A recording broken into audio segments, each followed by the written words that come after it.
Good morning, my folks, or good afternoon, or good evening, depending when you're gonna hear this. This is Julio with his daily chats that have not been daily lately. Full disclosure, I have had to, take some time to deal with a couple of other things. One to help a friend, and the other one to basically deal with personal spiritual issues.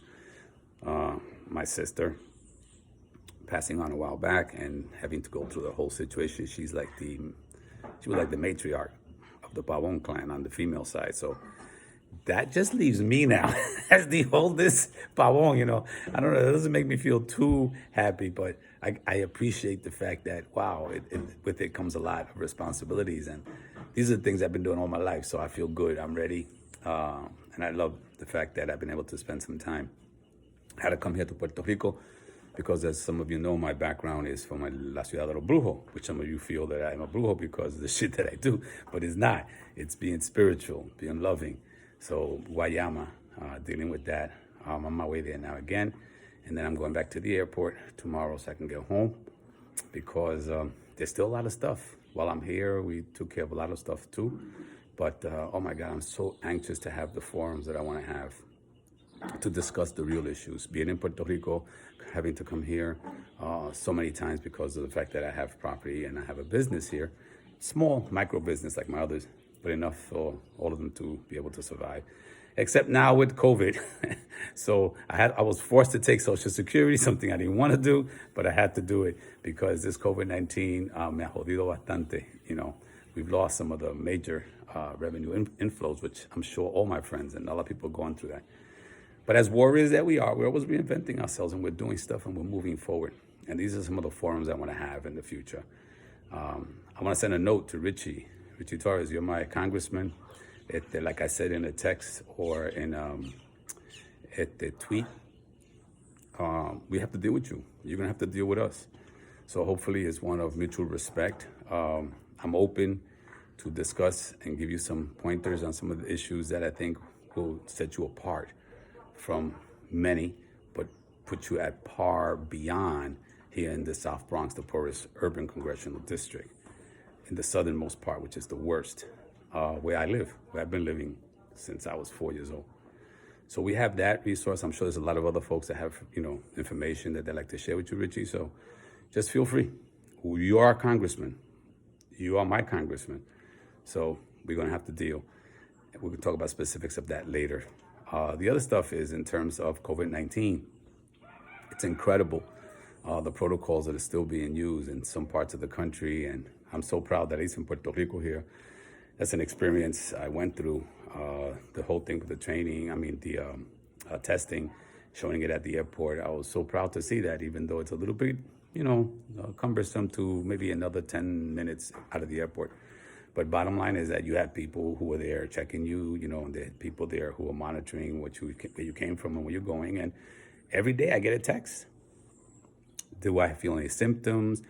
Do I feel anything? Yes or no? And you put no, and they send you back a text saying, okay. They're actually following up.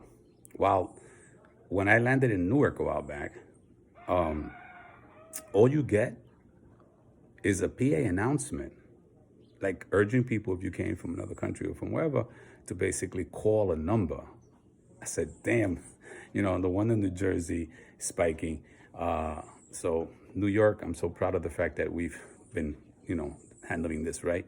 But there's other issues to talk about in terms of this vaccine that everybody talks about, that there's one already being tested. Another one person died from one of the persons that they're using to test it on. Cuba is doing some incredible stuff. My friends there tell me the stuff that they're going through, which is incredible. That's another story. And here in Puerto Rico and the relationship to the South Bronx, where, I'm from. So all that stuff, I want to talk about. I want to find out more details about it. And then, of course, my passion, sports. The fact that 2 games were canceled today.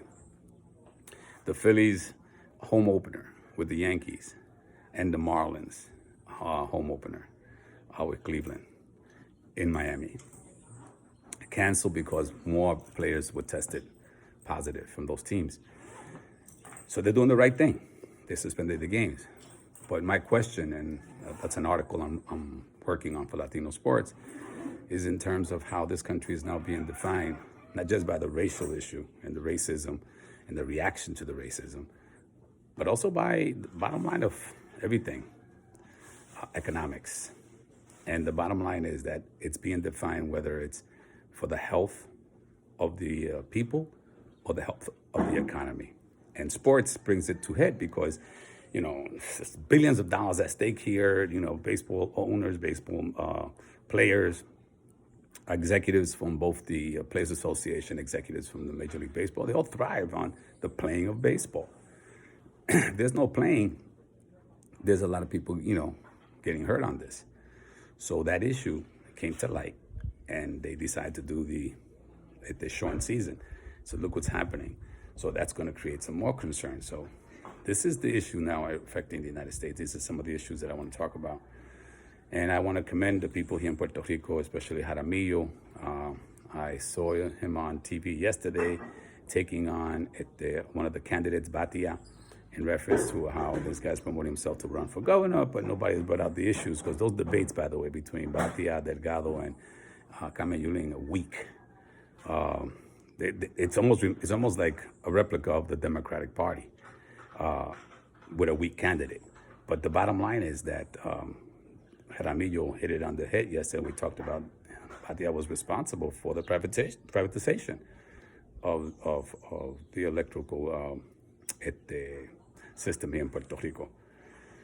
So congratulations to you. Congratulations to my sister, Rosana López León, Los Hermanos de la Unión, who, by the way, she's running for mayor of San Juan. So if you know people in San Juan, reach out to this system, and she's one of the strongest ones that's worked with us on the issue of the Jones Act. Then you also have Germán, Germán is, like I said, that's a brother from another mother. So at one point, one of the most powerful, if not the most powerful, Latino labor leader in the United States.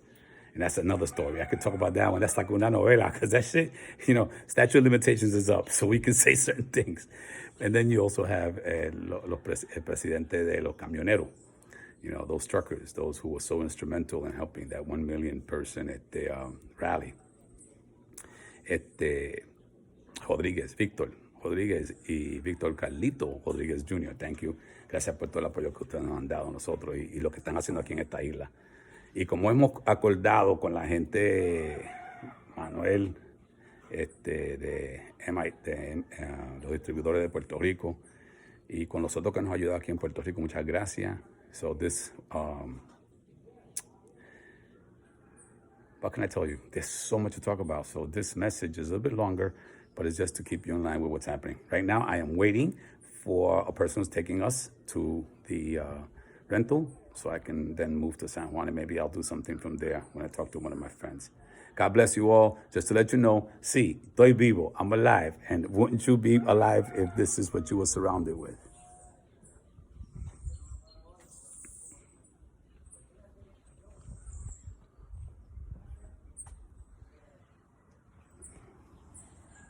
Which is another topic, how we need to take back our island. And we know how to do it. So you don't have to have a lot of money, because I'm proof. Ciao. God bless.